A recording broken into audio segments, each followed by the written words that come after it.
ঢাকা বিশ্ববিদ্যালয়ের কেন্দ্রীয় ছাত্র সংসদ টিএসসিতে আয়োজন করা হয়েছে ফ্যাট ফুড এবং বিভিন্ন যে ইভেন্ট সেখানে রয়েছে বিভিন্ন ধরনের বিড়াল এবং বিভিন্ন বিষয় নিয়ে আসা হয়েছে। এই অনুষ্ঠানটিতে সকল শিক্ষার্থীরা অংশগ্রহণ করছে। ঢাকা বিশ্ববিদ্যালয় একেবারে উৎসব মুখর পরিবেশে বিরাজ করছে, সেটি আমরা দেখছি। এটা কি দেশি না বিদেশি? আর এই যে ও লাসা আপসো বিদেশি, ও টিবেটান ডগ। এটা মানে তিব্বতে ইউজুয়ালি মনাস্ট্রিগুলিতে হলো কি এই প্রজাতির ডগগুলিকে হলো কি মানে গার্ড ডগ হিসেবে রাখা হয়। ভ্যাকসিন দিতে হয় কত? হ্যাঁ, 1 বছর পর দেওয়া লাগে, ভ্যাকসিনেটেড করা লাগে, তারপর হলো কি আপনার ডিওয়ার্মিং করা লাগে যাতে হলো পুরোপুরি সুস্থ হয়।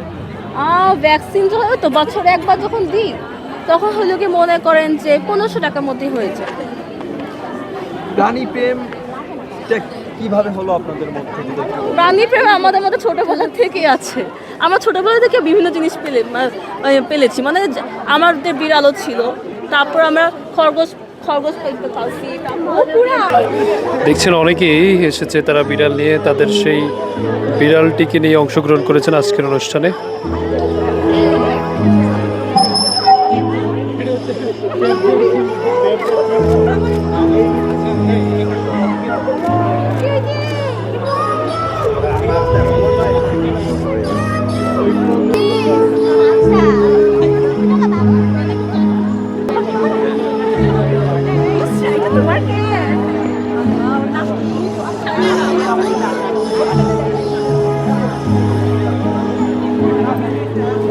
আমরা দেখছি যে লম্বা একটি রেজিস্ট্রেশনের লাইন, যেটাতে সবার পশু পাখি বা যেগুলো রয়েছে সেগুলো নিয়ে কিন্তু সবাই আসছেন। অনেকেই তাদের বিড়াল পাখি নিয়ে কিন্তু আজকের এই অনুষ্ঠানে অংশ নিয়েছেন।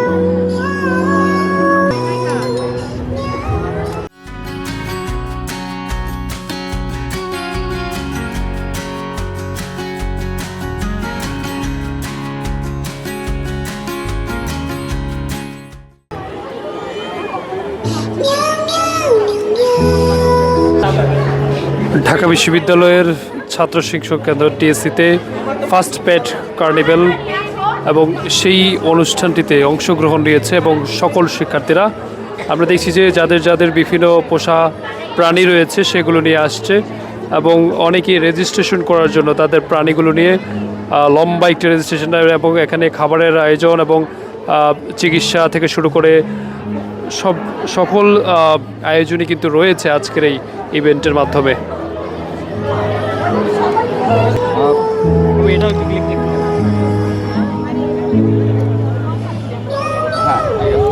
ওকে, যাচ্ছি। আপনার মাথার উপরে এটি কি আসলে একটু বলবেন? এটা অবশ্যই একটা কবুতর। কিভাবে তাকে এভাবে পুষ্যতা?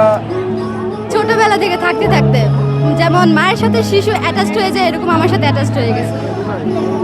আসলে তাকে এভাবে লালন করা কখন থেকে, বা একটু যদি বিস্তারিত বলতেন। শুরু যখন ও ছোট ছিল, আসলে ও সিঙ্গেল চাইল্ড ছিল, ওর সাথের বাচ্চাটা মারা গিয়েছিল, তো ওকে অনেক যত্নে রাখা লাগছে আমার। ওকে খাওয়ানো, গোসল করানো, তারপর নিজের সাথে করে পুরো রুমে ঘোরা, নিজের সাথে নিয়ে ঘুমায় থাকা, সেখান থেকে আসলে মানে এই পর্যন্ত আসছে। ওর বয়স এখন 5 বছর। 5 বছর? 5 বছর। সবার দৃষ্টি আকর্ষিত এমন সাজো খাদক বিড়াল এই 3টা ইভেন্টে যারা অংশগ্রহণ করতে চান, আমাদের স্টেজের কাছাকাছি আমাদের ভলান্টিয়ার আলিশবা অবস্থান করছেন। তাদের কাছে আপনাদের নাম তালিকাবদ্ধ করার জন্য বিনীতভাবে অনুরোধ করছি। অনুরোধ করছি আমাদের ভলান্টিয়ার আলিশবা স্টেজের কাছাকাছি। আর আমাদের আজকের এই পুরো অনুষ্ঠানটি যতটা ফর্মাল তার থেকে ইনফর্মাল বেশি। আমরা প্রাণীর প্রতি মমত্ববোধ এবং সচেতনতা বৃদ্ধি, আমাদের মানুষ হিসেবে দায়বদ্ধতা, এই সামগ্রিক